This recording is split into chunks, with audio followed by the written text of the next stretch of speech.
Bonjour! Et voilà, nous allons de nouveau parler un petit peu peinture ensemble, sur un tableau différent, puisque c'est une peinture à l'huile sur bois du XVIIe siècle. Le sujet étant la miséricorde, les problèmes que pose le bois sont généralement différents de ceux posés par la toile. Vous allez avoir un travelling tout à l'heure qui va vous montrer, ou vous l'aurez peut-être avant, je ne sais pas comment sera monté le film, qui va vous montrer exactement de beaucoup plus près la matière picturale. Le tableau est très très beau dans son ensemble comme ça, mais effectivement l'œil du restaurateur va découvrir les problèmes qui existent sur ce tableau. Tous ceux qui sont habitués savent déjà que lorsque vous avez une toile, un tableau sur bois, pardon, les œuvres sont généralement jaunies et sales à cause du vernis, et vous voyez la différence sur la petite fenêtre qui a été faite pour que ça soit plus lisible pour ceux qui n'ont pas l'habitude, entre un vernis qui a été oxydé, c'est-à-dire qui a jauni à cause de l'air, et la couleur de la peinture dessous qui est donc bleu, le bleu du ciel. Les tableaux sont tous vernis en règle générale, surtout les tableaux anciens. Vous avez des œuvres modernes évidemment qui n'ont jamais été vernis. Et l'objectif, lorsque vous examinez le tableau, c'est aussi de pouvoir le prendre en lumière rasante. Ça vous permet de voir, on en parlait sur l'autre tableau, où sont les problèmes de la couche picturale, c'est-à-dire surtout les écailles, puisque un tableau, s'il a une moindre petite aspérité, lors du dévernissage ou du décrassage, vous risquez d'abîmer le tableau. Donc évidemment, ce n'est pas le cas. C'est un tableau très très délicat. Vous ne travaillerez pas en tant qu'élève sur des tableaux peints comme ça, parce qu'il y a une qualité de peinture qui est tellement faite avec des jus et des glacis qu'il faut avoir un œil extrêmement exercé pour pouvoir arrêter le solvant qui va travailler et dissoudre le vernis. J'ai préparé un solvant pour vous montrer tout à l'heure. On va avancer un petit peu sur le travail, ce qui va vous montrer comment on fait, et en même temps vous verrez en live, si j'ose dire, le dévernissage. Pas tout le tableau bien sûr, parce que ça prendrait beaucoup trop de temps. Cette technique du dévernissage, qui est importante puisque c'est comme ça qu'on va retrouver la lumière sur un tableau, est extrêmement délicate parce que c'est une des rares opérations en dehors du rentoilage où vous n'avez vraiment pas le droit à l'erreur, parce que si vous abîmez la peinture, vous avez abîmé le tableau. Si vous faites une mauvaise retouche, on pourra toujours l'enlever. Si vous faites un mauvais mastic, on pourra toujours le refaire. Quand vous examinez le tableau, le bois, vous pouvez le retourner, ce que je vais faire là et je le remettrai comme ça. Généralement, vous examinez toujours un tableau d'un côté et de l'autre. Vous voyez que ce panneau a été consolidé parce qu'il s'est fendu en deux. Ça, ce sont des problèmes d'hygrométrie qui jouent sur la stabilité des panneaux de bois. Et ce tableau ayant été consolidé de cette manière-là, on ne travaillerait plus en mettant une grande planche de bois solide comme ça, mais en même temps, à partir du moment où c'est fait, et que ça n'a pas bougé depuis, c'est pas la peine de recommencer le travail. Le tableau a un problème de déformation avec toute une ligne comme ça qui le coupe en deux, que vous voyez bien sur le film qu'on a fait tout à l'heure. Et en même temps, après restauration, quand on va dévernir le tableau, on va retirer, ici sur toute la partie comme ça, il y a un repeint qui a été fait, il partira au dévernissage ou pas, et on aura peut-être besoin d'autres solvants pour pouvoir retirer ce repeint qui est là. L'état du tableau ici, donc c'est une bonne conservation, si ce n'est qu'il a été restauré à une époque, et il est probable que le restaurateur, justement, a été peut-être un peu trop loin dans son dévernissage, ce qui fait qu'il y a une faiblesse, c'est plusieurs endroits où la matière picturale est partie. Vous verrez donc dans le film, j'ai fait des gros plans sur, par exemple, cette zone-là, où la matière est partie, et ça donne un sentiment, quand vous le voyez de près, en tout cas pour des yeux exercés, il y a une forme c'est un peu plat parce que il n'y a pas la structure et le côté ombré, puisqu'on a finalement quelque chose de clair qui est là, alors qu'on devrait avoir une teinte beaucoup plus sombre. On le voit aussi très nettement sur la tour ici, que vous avez vu en gros plan, et la difficulté de la retouche ensuite d'un tableau comme ça, c'est qu'il y a des zones qui sont claires parce qu'on voit le fond de la couleur du bois apparaître, qui a été voulu par l'artiste, et d'autres qui n'ont pas été voulues parce qu'elles sont usées. Donc il faut absolument faire la différence, bien évidemment, entre ce qui se passe parce que c'est la qualité du tableau qui le veut, ou alors le fait d'être abîmé.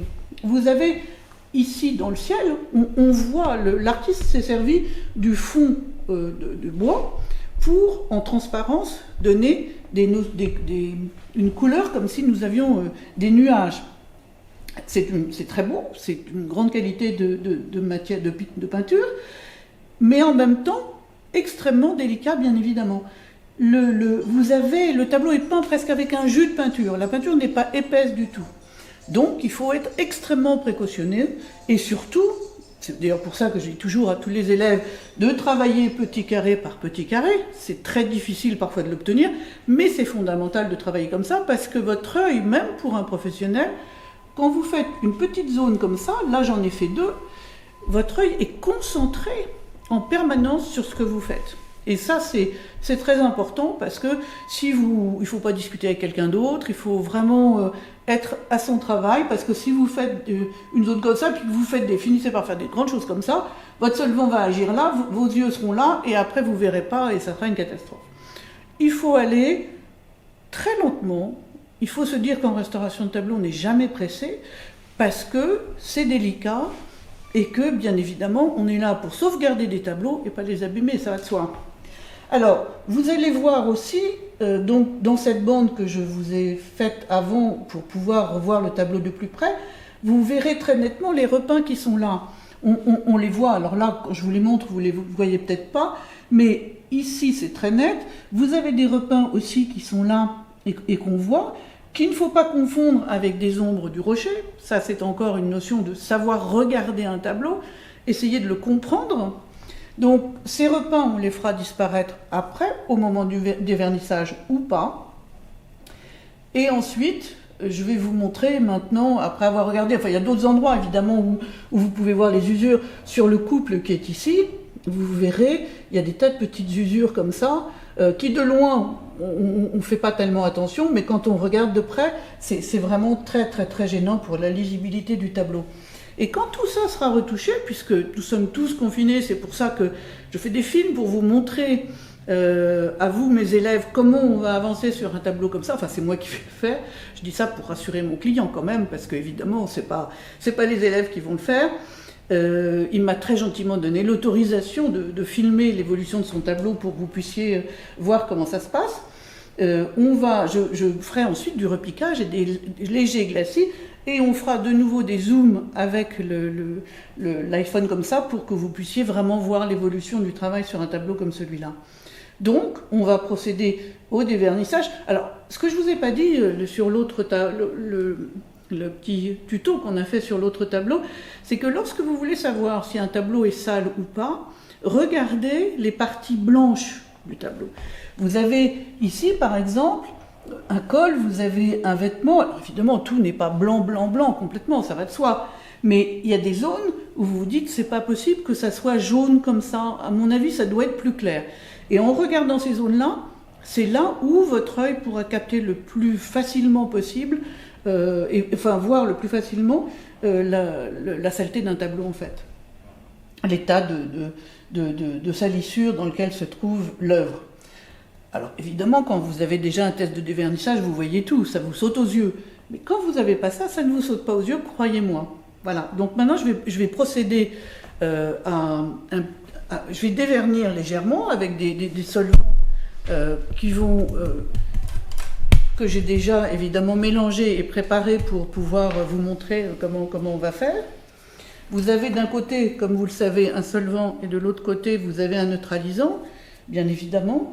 Et comme ça, c'est très délicat, donc je ne vais pas le faire longtemps parce que moi, c'est vrai que même travaillant depuis des années, pour pouvoir travailler, j'ai besoin vraiment de me concentrer sur ce que je fais.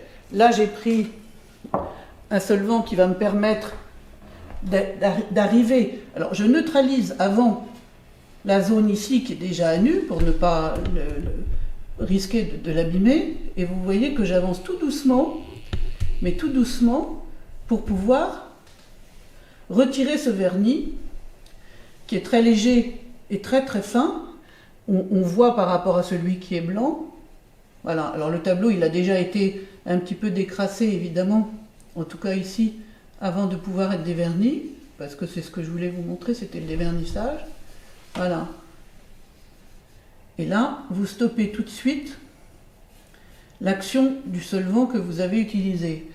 Donc vous continuez comme ça, toujours en faisant des petits carrés et en neutralisant les parties qui sont sur les côtés pour pouvoir avoir aucun risque sur le travail que vous êtes en train de faire. Voilà. Et évidemment, quand vous travaillez dans des parties claires comme ça, c'est très important. Alors je ne suis pas en face, alors évidemment je ne suis pas tellement à ma main parce que, mais voilà, je finis mon travail pour que ça soit vraiment bien. C'est important de faire des zones vraiment qui sont carrées comme ça. Et ça c'est pour mes élèves. C'est très important, pourquoi ? Parce que ici, vous voyez très exactement ce que vous êtes en train de faire. D'accord ? Quand vous allez travailler dans des parties foncées, là vous en avez des zones assez foncées, votre œil ne va pas capter, et je le ferai plus tard en peinture, mais là j'ai besoin de me concentrer moi aussi pour le faire, votre œil ne va pas capter la différence que vous avez entre ici et ici. Dans les sombres, vous ne les verrez pas. Vous le ressentirez quand le tableau est déverni, vous profitez mieux du tableau, de ses couleurs, etc.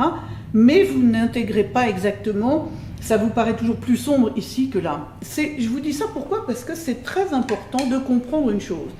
C'est que lorsque vous dévernissez un tableau, votre œil, votre cerveau, si j'ose dire, intègre le fait que vous devez avoir un contraste qui est celui-là, puisque vous devez commencer par l'éclair. Et quand vous êtes dans un sombre, si vous ne voyez pas, et vous allez vous attendre à avoir une différence comme celle-là, c'est une erreur. Il faut que vous vous arrêtiez plus tôt que ce que vous pensez, parce que vous allez aller trop loin. Donc un conseil que je vous donne toujours, mais je vous le redis, parce que comme vous n'êtes pas là, attendez, il n'y a personne, donc vous êtes toujours pas là. Donc je vous demande de faire un autre petit test, et vous allez compter 1, 2, 3, le temps que prend le solvant que vous avez choisi pour nettoyer votre tableau, et ce temps-là, vous allez appliquer, puisque le vernis, c'est le même partout, vous allez appliquer ce temps-là en un peu plus court quand vous serez dans des zones qui sont plus sombres. Parce qu'il vaut mieux que vous exerciez en pensant comme ça, parce que vous ne pourrez pas capter exactement ce qu'il faut pour pouvoir avoir le temps juste pour le dévernir. Autre chose de très importante aussi, c'est qu'on a fait des essais dans l'éclair. Il faut que vous fassiez, sur tous les tableaux, vous travaillez beaucoup sur des tableaux du 19e, certains d'entre vous, quelques-uns sur des tableaux plus anciens, faites des essais sur les couleurs rouges, qui sont toujours beaucoup plus fragiles, sur des couleurs bleues, les jaunes ça va, mais les couleurs les plus vives, parce que ce sont des couleurs moins stables, plus fragiles, donc extrêmement délicates. Quand vous avez une signature sur un tableau, que vous devez décrasser, dévernir. Ne faites pas des carrés comme ce que je viens de vous montrer là. Vous prenez un coton beaucoup plus fin, comme si vous aviez un crayon Bic au bout de la main. Souvenez-vous, vous le tenez de manière précise et non pas tout au bout pour être vraiment plus précise dans votre travail. Et vous allez nettoyer lettre. D'abord, tout au début, vous nettoyez une demi-lettre pour voir comment ça se passe, parce que les noirs peuvent être fragiles aussi. Et ensuite, vous faites lettre par lettre. L'idéal, c'est même de faire une photo avant, parce que je sais que parmi vous, il y en a qui travaillent pour eux-mêmes, mais qui travaillent aussi pour des amis. Il peut exister un tableau, bien évidemment, où la signature est postérieure au tableau, où quelqu'un a rajouté une peinture, une signature sur la peinture, sur le vernis. Donc, si vous ne faites pas attention et que vous passez sur cette peinture-là, qui n'est plus du tout de la même époque que le reste du tableau, en commençant, si vous ne faites pas attention, vous pouvez faire disparaître la signature en 30 secondes. Si c'est votre tableau, c'est une catastrophe, mais c'est votre tableau. Si c'est un tableau qui appartient à des amis, c'est encore pire, vous pouvez l'imaginer. Voilà.